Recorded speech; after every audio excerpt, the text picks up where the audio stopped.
maladie d'ici la fin de ce siècle. Il y a beaucoup de missions dans lesquelles vous auriez pu consacrer votre temps et vos ressources.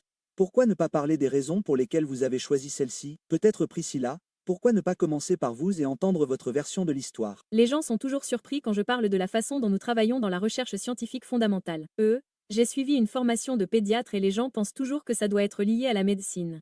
Et pour moi, je me suis lancée dans la médecine parce que je voulais améliorer la vie des gens. Je voulais faire la différence. Je voulais pouvoir aider les autres.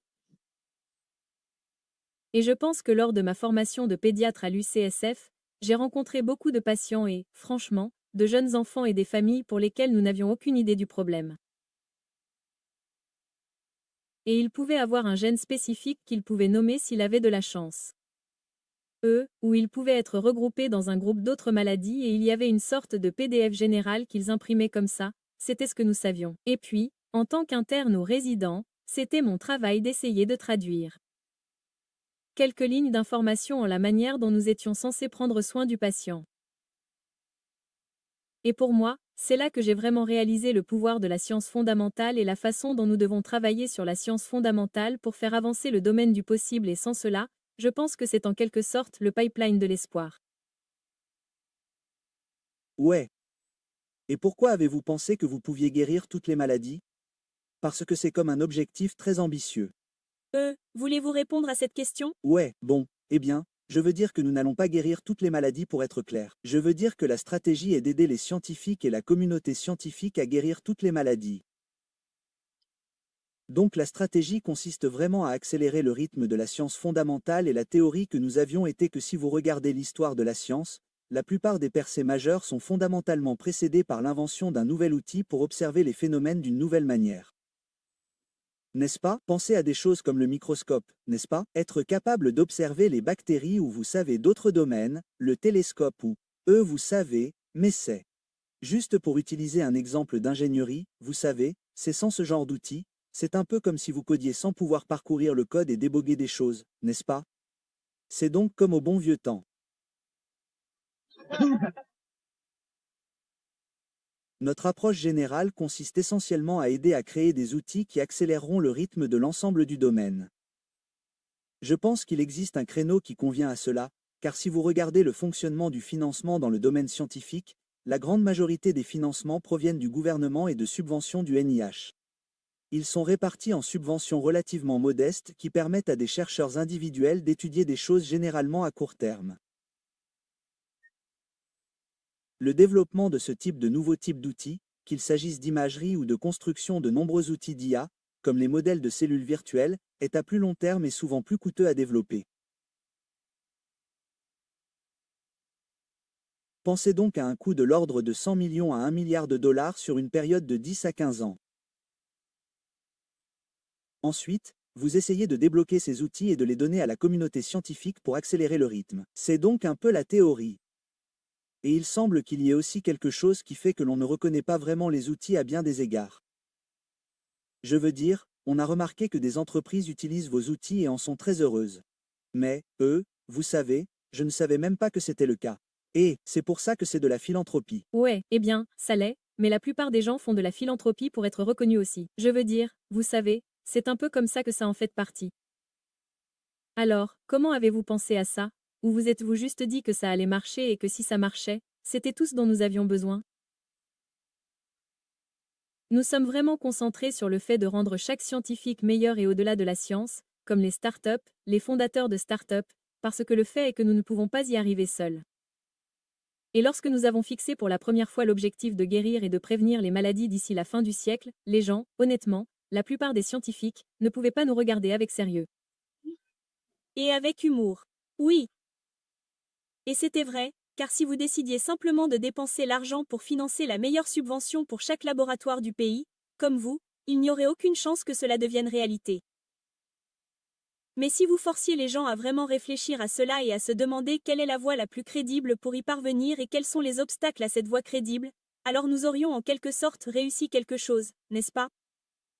Il disait qu'il n'y avait pas d'outils partagés ou que nous ne travaillions pas sur de grands projets et que nous ne constituions pas les bons ensembles de données. Et nous nous disions qu'il fallait commencer à faire quelque chose à ce sujet. C'est de là qu'est venue l'idée de créer des outils partagés, car personne ne travaille actuellement dans le domaine scientifique. Eh bien, c'est tellement intéressant. Donc, en gros, vous vous dites que nous allons guérir toutes les maladies et ils vous disent que c'est impossible. Pourquoi est-ce impossible? Eh bien, parce que nous n'avons pas les outils. D'accord. C'est plutôt une séquence plutôt cool. Ouais, je veux dire, il y a aussi ce truc amusant où les spécialistes de la biologie, je pense, ont considéré cela comme quelque chose de très ambitieux. Et puis les spécialistes de l'IA se disent, eh bien, c'est un peu ennuyeux, ça va arriver automatiquement. Guillemets double. Je sais que c'est comme si, d'accord, il y a quelque chose entre les deux qui doit être comblé. Et si vous pouvez utiliser les outils d'IA modernes pour créer les types d'outils dont les biologistes ont besoin. C'est donc une grande partie de la façon dont nous envisageons notre travail. L'IA doit être la technologie la plus surestimée et la plus sous-estimée de tous les temps, à la fois. C'est tellement bizarre. Je veux dire, oui, nous aimerons probablement Internet au début, mais nous nous considérons nous-mêmes et le travail que nous faisons au BioHub comme une biologie de pointe associée à une IA de pointe, n'est-ce pas? Donc, il y a des laboratoires qui font de l'IA de pointe et qui, en gros, construisent les modèles les plus avancés. Et puis il y a beaucoup d'organismes de recherche biologique qui font effectivement des recherches de pointe. Pour construire, vous savez, soit pour découvrir de nouveaux ensembles de données, soit pour relever certains défis. Mais jusqu'à présent, personne n'a essayé de faire les deux en même temps. Et quand on regarde, je veux dire, même quelque chose comme AlphaFold, qui est incroyable, c'est qu'il a été construit à partir de cet ensemble de données qui était un ensemble de données publiques qui avait été produit. Il y a des décennies, et je pense que si vous faites les deux ensemble, vous avez la possibilité de produire des ensembles de données spécifiques dans le but d'entraîner des modèles d'IA pour construire des cellules virtuelles qui peuvent faire des choses spécifiques correctement. Je pense que c'est un domaine assez intéressant à explorer. Et parmi toutes les choses sur lesquelles nous avons travaillé. Vous savez, en fait, lorsque nous avons lancé le CZI, nous nous sommes concentrés sur un certain nombre de domaines et nous avons constaté que la recherche scientifique avait de loin le meilleur retour sur investissement. Nous avons donc redoublé d'efforts, encore et encore, jusqu'à ce que nous en soyons arrivés au point où, vous savez, nous en sommes à 10 ans et BioHub est vraiment l'objectif principal de notre philanthropie à ce stade. Mais oui, je veux dire, c'est en quelque sorte l'objectif principal. Peut-être que vous ne vous accordez pas assez de crédit parce que vous dites en quelque sorte. Eh bien, il y a la science à petite échelle. Nous ne voulions pas faire ça. Il y a la science à l'échelle du siècle et cela semblait être un horizon à long terme, mais réalisable, ambitieux. Mais vous avez en fait identifié, vous savez, ce que je trouve vraiment fantastique, de grands défis scientifiques, qui se trouvent juste entre les deux. Ce sont des horizons de 10 à 15 ans, du moins en raison de la manière dont vous communiquez à leur sujet et de la manière dont vous dynamisez. La communauté scientifique à leur sujet. 10 à 15 ans est un horizon temporel intéressant, un peu comme l'horizon temporel d'une entreprise financée par du capital risque, tout comme l'horizon temporel sur lequel une équipe peut travailler ensemble pendant cette période. Je pense que la question est de savoir comment vous en êtes arrivé à ce chiffre et comment vous envisagez les défis que vous relevez dans chaque vague de 10 à 15 ans, car c'est concrètement réalisable, vous savez, vous construisez beaucoup de crédibilité autour de cela en annonçant ces défis. Eh bien, je suis curieux de savoir ce que vous en pensez, mais pour nous, lorsque nous avons examiné les grands défis à l'horizon de 10 à 15 ans, il faut que vous vous disiez, je vois une voie. N'est-ce pas? Tout n'a pas besoin d'être résolu pour que nous puissions nous y atteler. En fait, si tout est résolu, alors cela devrait disparaître. Assez ambitieux. Ouais, comme vous le souhaitez, nous avons un certain appétit pour le risque, n'est-ce pas? Nous voulons donc des choses pour lesquelles nous nous disons. Il existe une voie crédible, quelqu'un qui est aux commandes et qui peut le faire, et il y a suffisamment d'ambiguïté pour que nous ayons le sentiment de pouvoir prendre ce risque. Et si nous le faisons comme ça, les rendements pourraient être plus élevés que prévu.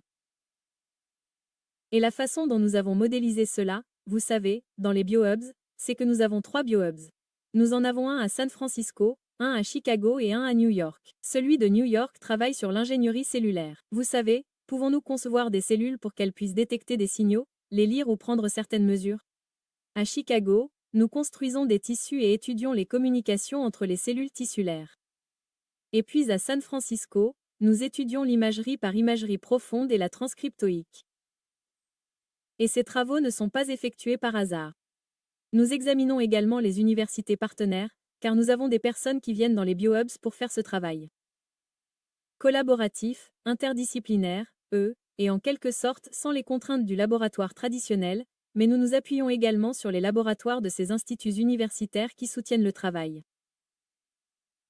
Et donc, c'est comme ça que nous choisissons en quelque sorte le grand défi et les emplacements. Et puis le genre de superposition et les grands modèles linguistiques et l'IA qui entrent en jeu ont été très intéressants parce que nous étions déjà en train de construire des outils pour mesurer des données intéressantes, en construisant des ensembles de données, mais nous ne savions pas encore vraiment quoi en faire. Et les grands modèles linguistiques qui entrent en scène, nous nous sommes dit, waouh, nous pouvons donner un sens à tout cela maintenant. Je suis curieux de savoir comment vous considérez le succès dans le domaine thérapeutique. Donc, vous savez, nous pensons beaucoup à la compréhension de la biologie et parfois nous parions sur des startups qui veulent débloquer des domaines biologiques complètement nouveaux, des maladies dont nous ne savons pas ce qui ne va pas. Et puis il y a un autre groupe de personnes qui disent en quelque sorte, d'accord, maintenant que nous comprenons ce qui ne va pas, réglons-le. Introduisons un médicament, introduisons un nouveau type de chimie, un nouveau type d'anticorps. À votre avis, à quoi ressemblera le succès du CZ BioHub dans 10, 20 ou 50 ans en termes de nouveaux médicaments que vous avez rendus possibles? Nous voulons qu'il y ait une explosion d'une communauté qui construit cette nouvelle vague de ce que signifie déployer la médecine de précision. Comme nous, je pense que pour les maladies rares comme pour les maladies courantes, vous parlez vraiment de biologie individuelle que nous regroupons en quelque sorte. Et souvent, ils et nous ne savons pas comment cela se produit, n'est-ce pas? Nous savons que vous avez cette mutation ou le pire cauchemar et que vous avez une variante de signification inconnue. Qu'est-ce que cela signifie? L'horrible. Nous. Oui, horrible. Et vous dites à quelqu'un que vous savez quelque chose, mais nous ne savons pas ce que cela signifie. Mais si vous regardez la façon dont nous avons pu examiner les variants et les transcriptosomes de cellules uniques, nous commençons à pouvoir dire, d'accord, ce variant a un impact réel sur cet ensemble de cellules en aval, puis nous commençons à examiner les protéines qui sont exprimées et en quoi elles ressemblent ou diffèrent de ce à quoi ressemblerait une cellule saine. Ensuite, vous pouvez commencer à cibler, d'accord, considérons cela comme une cible.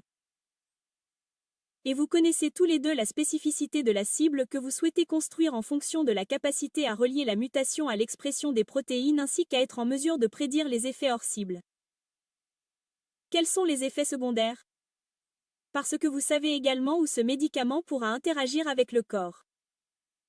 Et donc ce sont des maladies rares, comme, mais. Je pense vraiment que la plupart des maladies devraient être considérées comme des maladies rares parce que chacune de nos biologies est différente. Et en ce moment, nous sommes simplement regroupés, n'est-ce pas? Nous sommes regroupés en fonction de l'âge, des données démographiques, de l'ascendance, si nous avons la chance, d'avoir ce niveau de compréhension. Mais en réalité, chacune de nos biologies est différente. Prenons l'exemple de l'hypertension ou de la dépression. On procède par essai et erreur et on se dit, essayons ce médicament et voyons ce qui se passe. Cela arrive. Mais ce qu'il faudrait vraiment faire, c'est pouvoir traiter les gens avec précision, exactitude et rapidité en examinant la biologie individuelle. Nous voulons favoriser la science fondamentale et nous serions ravis que les gens reprennent les modèles que nous construisons pour pouvoir établir les diagnostics et les thérapies nécessaires. Vous avez créé des ensembles de données incroyables. Je dois dire que vous n'entendez peut-être pas les commentaires de la communauté des startups, de la communauté pharmaceutique et de la communauté de la R&D, mais ils sont là parce que vous vous êtes engagés en faveur de l'open source. Les gens ne sont peut-être pas tous en train d'écrire des articles, mais ils utilisent ces outils. Il y a une start-up dans notre portefeuille qui travaille sur la fibrose pulmonaire idiopathique. Son nom vous indique à quel point la maladie est pénible. Elle est idiopathique. Nous ne savons pas pourquoi elle survient. L'IPF porte ce nom. Il me disait qu'il utilisait vos atlas cellules par gène pour examiner des millions de cellules individuelles chez des patients atteints de la maladie, ou non, pour essayer de localiser les fibroblastes, de double-cliquer sur les fibroblastes et leur expression génétique. Il essayait de s'en servir pour savoir où trouver une nouvelle cible médicamenteuse dans cette maladie qui est fondamentalement un étrange amas d'origine idiopathique. Je pense qu'il existe un groupe énorme d'innovateurs qui adorent les outils, les visualisations, les systèmes de requête et l'approche logicielle que vous avez conçue pour rendre ces données incroyablement accessibles. Donc, cellule par gène, c'est presque un accident. Dites-nous, en plus. Voulez-vous nous en dire un peu plus sur Céline ou voulez-vous que je commence? Eh bien, je ne sais pas dans quelle partie vous voulez vous lancer, mais le travail global de l'atlas cellulaire, c'est un peu fou, vous savez, nous sommes ici en 2025, et il n'y a pas d'équivalent du tableau périodique des éléments pour la biologie, n'est-ce pas? Donc, c'était en quelque sorte l'inspiration principale. Comment pouvons-nous, à la fois grâce au travail que nous allons faire au BioHub et grâce à d'autres subventions, rassembler et standardiser un format où nous pouvons avoir toutes ces données? Et lorsque nous avons commencé, nous n'avions même pas nécessairement en tête que nous allions l'utiliser pour construire des modèles cellulaires virtuels. Je pense que cela s'est en quelque sorte précisé au fur et à mesure que le travail sur l'IA a progressé, mais c'est quelque chose de très excitant. Nous devrions certainement passer beaucoup de temps sur les modèles cellulaires virtuels, mais je ne sais pas trop dans quoi vous vouliez vous lancer avec l'atlas cellulaire. Eh bien, le travail sur les cellules uniques était l'un de nos premiers RFAS. Il y a 10 ans, nous avons commencé et nous nous sommes dit que c'était possible. Nous avons financé la méthodologie pour standardiser la manière dont cela allait être fait. C'était il y a 10 ans. Nous avons ensuite réuni quelques laboratoires pour commencer à constituer cet ensemble de données. Mais nous nous sommes dit qu'il existait des millions ou des milliards de types de cellules différents et de permutations différentes. Comment allions-nous faire cela? Et eux, en particulier avec une technique en plein essor. Nous avons donc fini par réunir quelques groupes et ils ont commencé à travailler, puis ils nous ont dit qu'ils avaient un problème. Il y avait un goulot d'étranglement dans leur flux de travail car ils ne pouvaient pas annoter les données assez rapidement. Nous avons donc créé un outil d'annotation Cell by Gene. C'est la source originale de cela. Nous avons donc créé l'outil d'annotation pour permettre aux personnes qui font de la science sur les cellules uniques d'annoter facilement les données. Et puis nous avons rendu publiques les données que nous avions collectées afin que les gens puissent les partager. Mais comme tout le monde a commencé à utiliser le même outil d'annotation, tout le monde a été standardisé sur les mêmes formats de données. Puis une communauté a commencé à se former autour de l'outil et ils ont voulu partager et construire l'atlas. Donc maintenant, après 10 ans, des millions de cellules ont été intégrées dans cette ressource partagée pour l'ensemble de la communauté scientifique. Nous n'en avons financé qu'environ 75%. Désolé, c'est faux. Nous n'en avons financé que 25%. 75% venaient de la communauté au sens large, disant que c'était utile et qu'il y avait un moyen facile pour nous de standardiser et de construire les mêmes métadonnées. C'est exact. C'est comme un effet de réseau intéressant, n'est-ce pas? Oui, j'allais dire que ça ressemble à Internet. Oui, Venez pour l'annotation, restez pour le modèle de cellule virtuelle. Eh bien, il était très important lorsque nous avons commencé le travail que tous ceux qui le faisaient aient un format cohérent afin que cela puisse être utilisé et portable. Et puis, une fois que cela a pris son envol comme la manière dont cela se faisait, d'autres personnes ont trouvé cela utile. Ouais, et même par rapport aux bases de données antérieures comme Géo et tout ça, elles ne sont tout simplement pas aussi standardisées ou de contrôle qualité. Ouais, contrôle. Ouais, entrons dans les cellules virtuelles. L'un des grands défis du grand schéma, c'est peut-être de parler de ce qu'est la promesse ou l'espoir et peut-être de certains des défis ou de là où nous en sommes. Ouais, je veux dire que nous pensons que l'un de ces outils va être l'un des plus importants à ce stade, c'est essentiellement de construire une sorte de hiérarchie allant des protéines. Oh! Différentes structures au sein de la cellule, en passant par un système immunitaire virtuel ou différents niveaux de hiérarchie. Et nous pensons que cela va finir par être un ensemble d'outils très importants pour que les gens puissent générer efficacement des hypothèses pour différents travaux scientifiques. Vous savez, avant même d'arriver au point où vous menez vraiment des expériences complètes, vous pouvez arriver à une estimation de la façon dont cela pourrait fonctionner. Ça sera utile pour certains exemples de médecine de précision dont Priscilla parlait il y a quelques minutes, mais nous pensons que c'est probablement l'un des ensembles d'outils les plus importants que vous devez construire. Et ce n'est pas une chose unique, donc il y a différents angles d'approche.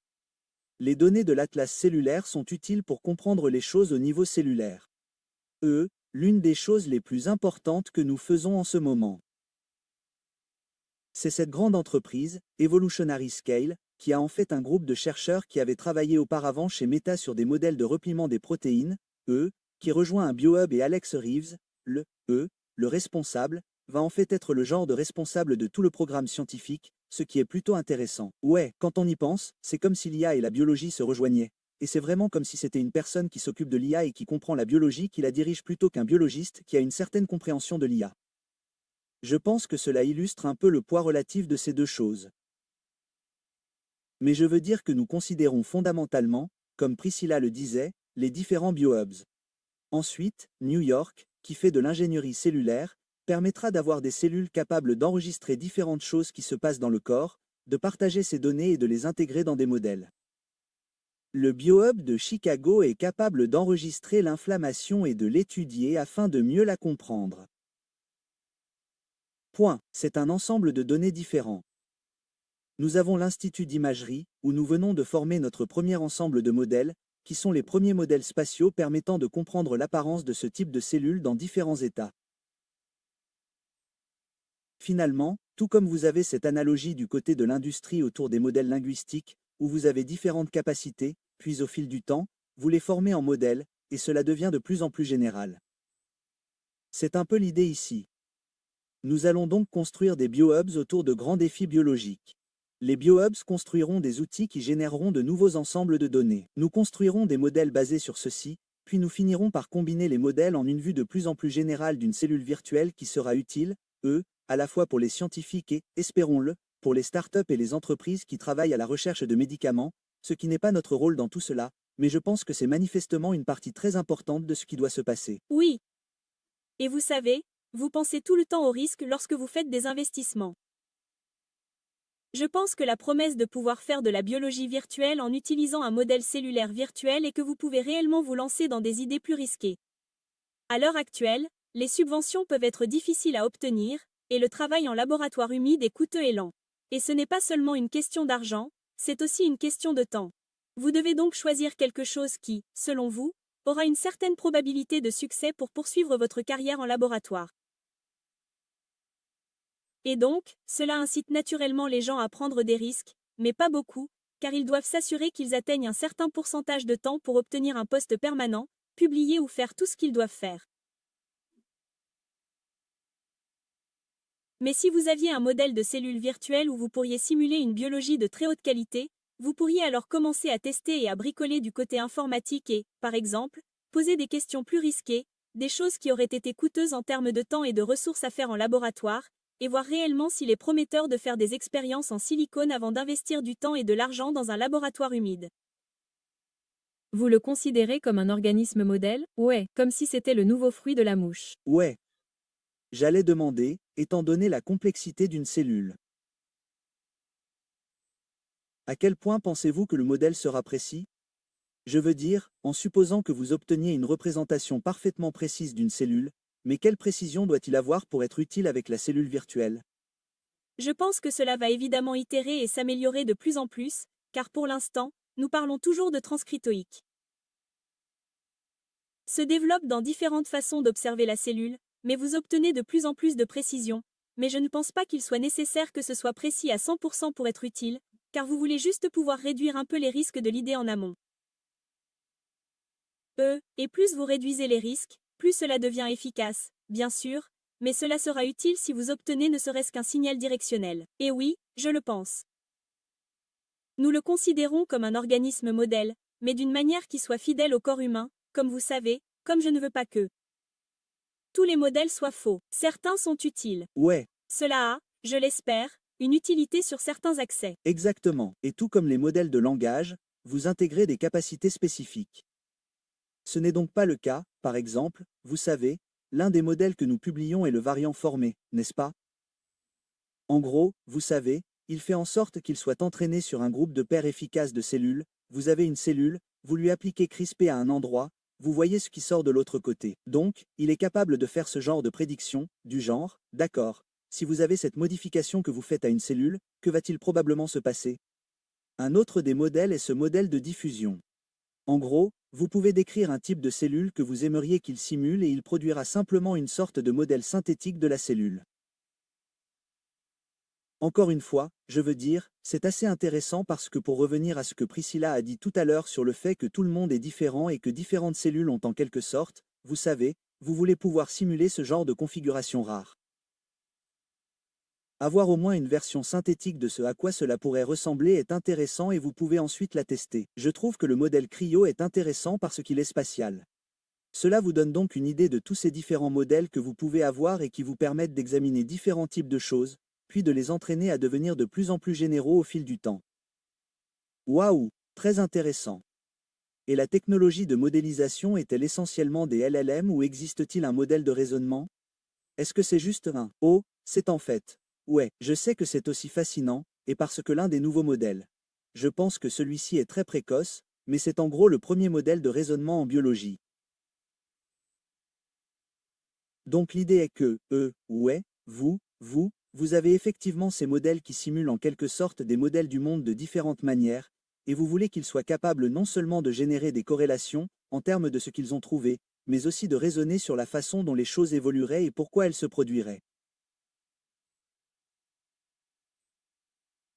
Je pense que c'est assez tôt, mais c'est intéressant d'un point de vue conceptuel, car je pense que ce qui va clairement être une direction importante. En termes d'évolution de ces modèles. Ouais. Non, c'est parce que c'est ce que je pensais, vous savez, si ça ne marche pas, la question suivante que vous vous posez est pourquoi? Ouais, vous savez, mais je pense que ce que vous trouvez dans le raisonnement, c'est l'analogie que vous associez à votre hypothèse. Eh bien, ouais, bien sûr, ouais, je veux dire, ouais, je pensais que vous disiez que si le modèle de raisonnement ne fonctionne pas, pourquoi? Je veux dire, je pense que la manière dont, non, c'est. Je veux dire, l'analogie du modèle linguistique pour cela serait que vous avez besoin de meilleurs modèles du monde ou de meilleurs modèles pré-entraînés afin d'obtenir un bon raisonnement. Mais c'est oui, vous devez juste y intégrer davantage de capacités. Et je pense qu'il y a probablement un ordre aussi. Le travail sur lequel Alex et les chercheurs de l'échelle évolutive ont travaillé porte en grande partie sur les protéines, ce qui est intéressant car la résolution est bien sûr plus faible que celle des données cellulaires de l'atlas cellulaire. Cependant, une partie de l'hypothèse est que l'on peut observer toutes ces différentes cellules et simuler leur comportement, mais on aura une compréhension assez superficielle, à moins d'avoir une compréhension hiérarchique de la manière dont les sous-composants des cellules vont interagir. Notre point de vue est donc qu'il faut essentiellement construire un modèle protéique de pointe, puis l'intégrer au modèle cellulaire de pointe. Une fois que c'est fait, on construit des choses comme le système immunitaire virtuel, qui permet de simuler des systèmes beaucoup plus complexes. Mais c'est en quelque sorte une approche hiérarchique pour construire ces modèles virtuels. Cela a beaucoup de sens car, lorsque l'on s'intéresse à la personnalisation, on a des protéines communes qui se combinent en une cellule unique. Donc, d'un point de vue systémique, cela le rend beaucoup plus gérable. Cela a beaucoup de sens. Intéressant. Ouais, je sais que c'est un truc très fascinant. Ouais. Vous annoncez donc de grandes nouvelles cette semaine. Voulez-vous nous en donner un aperçu? Eh bien, la grande nouvelle, c'est que nous réfléchissons à la manière dont nous allons nous rassembler en une seule équipe. Et vous savez, dans le passé, nous avons géré des biohubs, nous avons créé des logiciels, nous avons fait de la recherche sur l'IA. Mais tout cela a été un peu décentralisé. Mais maintenant, sous la direction d'Alex, nous allons nous rassembler en tant que BioHub, une organisation philanthropique opérationnelle où nous faisons de la science, au service d'un objectif unique ensemble, et comment pouvons-nous réellement faire progresser l'état de la biologie et de la recherche, à l'intersection de l'IA et de la biologie? Incroyable. Alex est incroyable. Donc, Ouais, non, il est génial. Et puis l'autre chose, c'est que l'élément que j'ai mentionné plus tôt, qui est juste, ouais, je veux dire, CCI s'est concentré sur un certain nombre de choses différentes. Nous avons vraiment découvert au fil du temps que nous avions le sentiment d'avoir pu faire la plus grande différence dans le domaine scientifique. Nous avons donc continué à redoubler d'efforts et nous allons continuer à travailler dans le domaine de l'éducation. Nous allons continuer à soutenir les communautés locales et dans ces différents domaines. Mais à l'avenir, le BioHub va vraiment être l'axe principal de notre philanthropie et nous en sommes très enthousiastes, car je pense que c'est là que nous avons commencé. La mission, qui consistait à voir si nous pouvions aider la communauté scientifique à guérir et à prévenir les maladies d'ici la fin du siècle. Je pense qu'avec les progrès de l'IA, cela devrait être possible de le faire beaucoup plus tôt et c'est un objectif très louable, important et très excitant. Nous pensons que nous avons une place unique dans l'écosystème et que nous pouvons aider d'autres personnes à progresser rapidement dans ce domaine. Donc, il y a manifestement de nombreux avantages à la décentralisation par rapport aux frais généraux de communication de gestion, etc. Et donc, qu'essayez-vous d'ajouter en ajoutant ce genre de nouvelles couches, unification par-dessus? Quels sont les résultats? Et puis, j'imagine, quelles sont les complexités? Parce que c'est, je suis désolé de poser une question de PDG. Non, je veux dire, je suis du genre super, si vous voulez vous lancer, alors je peux intervenir. ouais. Donc, il y a manifestement des groupes incroyables qui font de l'IA de pointe, et beaucoup de groupes qui font de la biologie de pointe, et là où nous pensons pouvoir faire quelque chose de unique, c'est en fait de lier ces deux choses ensemble. Et nous avons financé des ensembles de données, nous avons construit des ensembles de données, nous sommes en train de construire l'instrumentation maintenant pour pouvoir observer la cellule, que ce soit, vous savez, pour la communication entre les tissus et les cellules, notre cryo-EM, où nous pouvons observer la cellule presque au niveau atomique. Nous avons donc la capacité non seulement de créer des ensembles de données, mais aussi de les façonner et de les mettre en forme comme nous le souhaitons en fonction de ce que nous jugeons nécessaire pour compléter le corpus de connaissances existant. Nous avons donc des équipes formidables qui font ce travail et nous construisons ces modèles d'IA. La raison pour laquelle nous le faisons ensemble est que nous pouvons alors compléter le volant d'inertie, comme si le modèle présentait des lacunes et des angles morts dans ce domaine. D'accord. À qui devons-nous parler? Comment allons-nous construire le prochain ensemble de données? Et vous savez, nous le constatons en laboratoire, les métadonnées vont être si riches que nous pourrons les intégrer à notre manière de modéliser. Oui.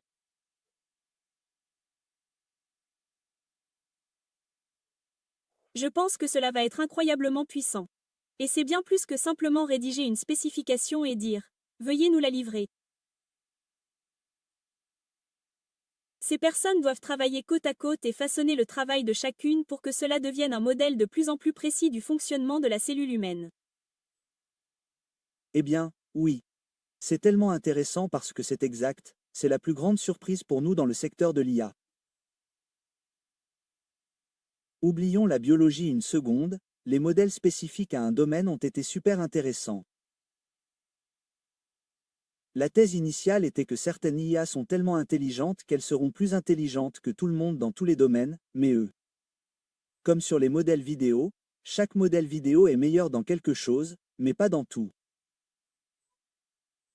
Et donc savoir quel problème vous résolvez s'avère être en fait assez ironiquement très important en IA, car vous pouvez réellement obtenir un bien meilleur résultat. Oui.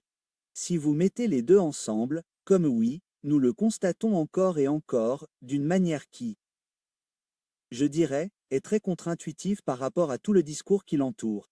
Et en biologie, on partait du principe que les ensembles de données ne sont pas sur Internet. Donc, une des raisons pour lesquelles vous avez besoin d'un modèle spécifique à un domaine est que les ensembles de données ne sont pas publics. Vous allez à contre-courant de cette tendance en créant un accès open source aux données. Et même là, on dirait que vous misez sur la tendance que nous observons dans d'autres secteurs. Mais il y aura quand même des nuances dans la manière dont vous annotez ces données, les organiser. Bien et dont vous parlez à un scientifique. Parce que vous devez non seulement connaître les données et le modèle, etc. Mais la conversation est ce que nous continuons à découvrir. Elle finit par être très, très importante. Un scientifique ne va pas parler comme je l'ai fait pour discuter sur GPT ou autre. C'est donc la mouche à qui vous pouvez parler. Ouais. C'est vraiment super excitant. Et l'interface utilisateur est vraiment importante.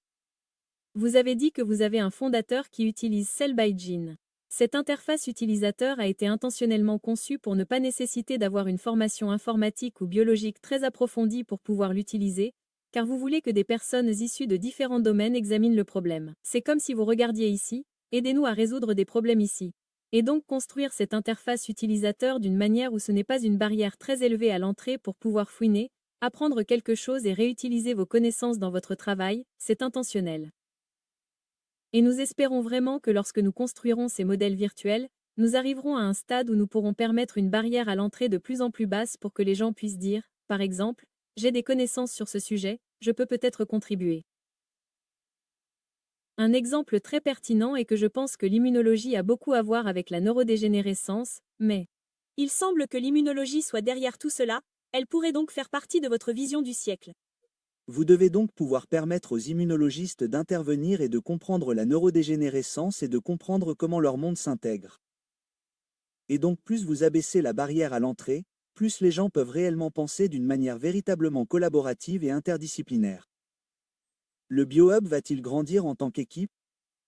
Par exemple, allez-vous employer plus de personnes au sein du BioHub proprement dit ou allez-vous vous diriger vers un modèle de réseau avec plus de sites, plus de laboratoires, plus d'ensemble de données communautaires? Quel est l'objectif? Ou peut-être les deux, probablement un peu des deux, et nous avons ajouté de nouveaux BioHubs au fil du temps. Et puis nous sommes également en train de constituer davantage cette équipe centrale d'IA. Cool. Donc, mais je ne pense pas que ces questions organisationnelles sur la manière de mettre cela en place soient fascinantes, et une grande partie de notre approche est en quelque sorte éclairée par ce que fait le reste du domaine parce que, je pense que la science est un peu comme un portefeuille, n'est-ce pas?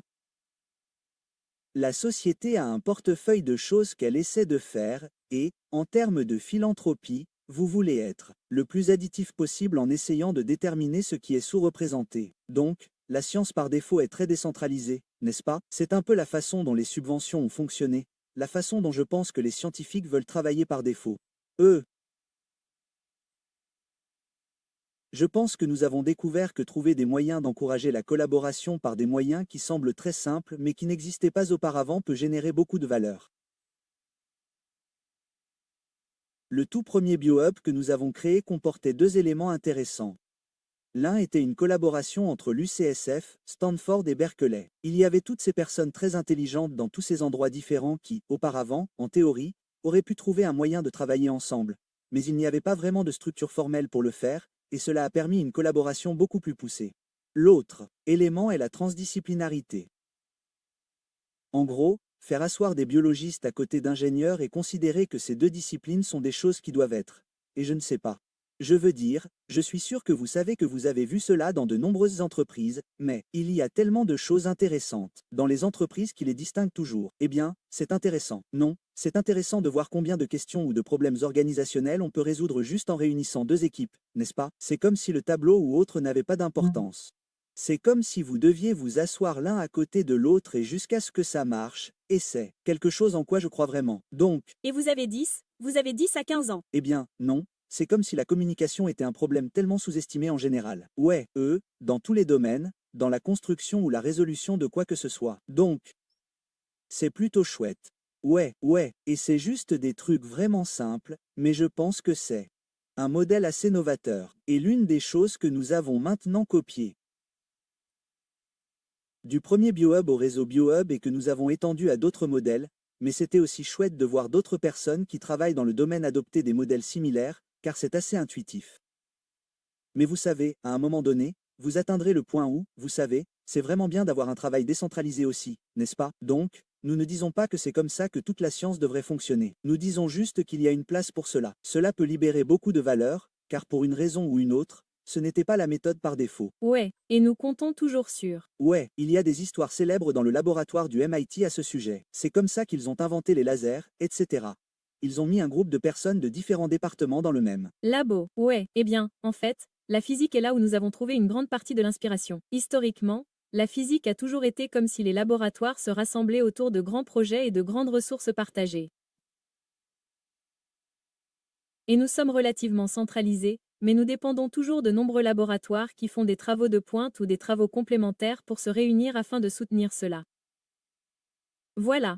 Mais une autre réflexion sur votre question d'expansion est que, et c'est peut-être comme le laboratoire dit à Moderne. Nous n'étendons pas beaucoup de superficie en soi, mais nous étendons notre capacité de calcul. Oui, la recherche, ils ne veulent pas d'employés qui travaillent pour eux. Ils ne veulent pas d'espace. Ouais, ils veulent juste des GPU. Des agents. Donc, dans un sens, c'est juste un nouvel espace de laboratoire. C'est beaucoup plus cher qu'un espace de laboratoire humide. Et vous avez toujours été créatif à ce sujet. Même au cours des dernières années, vous avez créé des moyens de partager l'accès au calcul. Vous avez permis aux laboratoires universitaires de... J'ai oublié le nom de votre programme, comme Des scientifiques et des résidents ou quelque chose comme ça, une sorte de location d'hébergement. Le cœur de tout cela, ce sont les clusters. Vous savez, si vous regardez les laboratoires individuels, ils auront, par exemple, un grand laboratoire aura des dizaines de GPU. Nous avons été les premiers à vraiment construire un cluster de calcul à grande échelle, 1 millier. Nous prévoyons maintenant de passer à 10 000. Cela nécessite un type de projet différent. Vous pouvez évidemment poser différents types de questions. C'est une ressource que nous utilisons, mais nous avons également invité des scientifiques à postuler et à dire « Quelles questions avez-vous qui pourraient utiliser cette quantité de ressources ?» et à pouvoir lancer des collaborations de cette façon. Donc, si un scientifique qui n'est pas employé par le BioHub ou qui ne travaille pas au BioHub souhaite collaborer avec le BioHub, vous allez créer des portes intéressantes pour utiliser les ressources. C'est génial. je veux dire, les GPU sont en quelque sorte à somme nulle. Les données ne le sont pas. Donc oui. Oui, c'est juste. Oui. Point. Vous allez donc fêter vos 10 ans d'activité. En ce qui concerne les années à venir, que pouvez-vous nous dire d'autre sur les choses auxquelles vous pensez pour l'avenir, ou peut-être même sur les principes ou l'étoile polaire qui vous guideront dans votre croissance et votre évolution à l'avenir? Vous savez, ces 10 dernières années ont été très intéressantes, car j'ai passé les premières années à envier complètement les gens qui travaillent pour des entreprises à but lucratif, car il y a tellement de clarté. Le marché vous dira si c'est privé ou public, il vous dira si vous faites du bon travail. S'il pense que vous faites du bon travail, S'ils pensent que vous le faites, ils n'ont pas toujours raison. Ils ne sont pas toujours différents. Mais j'étais toujours envieux parce que j'avais envie de ce retour d'information, du genre. Est-ce que je fais du bon travail? Et vous savez, après 10 ans, la raison pour laquelle nous avons redoublé d'efforts en biologie, c'est que non seulement nous avons accompli ce que nous avions dit que nous allions faire, mais lorsque nous nous sommes lancés dans ces projets, ils ont en fait donné plus que ce que nous pensions. Et je me suis dit que c'était un signal auquel je pouvais m'accrocher et que nous pouvions vraiment continuer à redoubler d'efforts et à en faire plus. Je pense donc qu'il faut continuer à tolérer l'ambiguïté initiale lorsque vous vous dites « Ok, je vais en faire plus ». Et être patient, mais être prêt à avoir un horizon à long terme, tout en étant impatient en même temps. Parce que ce sont toutes ces itérations en cours de route qui nous ont en quelque sorte permis d'arriver à ce stade où, vous savez, avoir de la chance, être prêt, avoir construit des ensembles de données pour tirer parti de l'IA et des grands modèles linguistiques, c'est grâce à tout le travail que nous avons accompli. Et donc, pouvoir continuer à avancer dans cette ambiguïté et parfois ce manque de signal sur un grand objectif, je pense que nous avons en quelque sorte défini l'ADN pour cela. Incroyable. Oh, sans mauvais jeu de mots. Ouais, mais nous pouvons voir combien de personnes utilisent les outils et les commentaires. Ouais, vous avez des clients, ce qui est plutôt cool. Ouais, Pour la philanthropie, c'est génial. Ouais, non, c'est l'un des aspects amusants de la création d'outils, c'est que vous pouvez en quelque sorte voir. Ouais. Quelle est la valeur des outils pour les gens? Les gens les utilisent-ils pour publier des travaux importants? D'accord. Ouais, et eh bien, je veux dire que nos commentaires sont géniaux. Des commentaires est complètement uniques d'ailleurs. Donc, l'autre chose, c'est qu'est-ce que vous utiliseriez si vous n'aviez pas ça?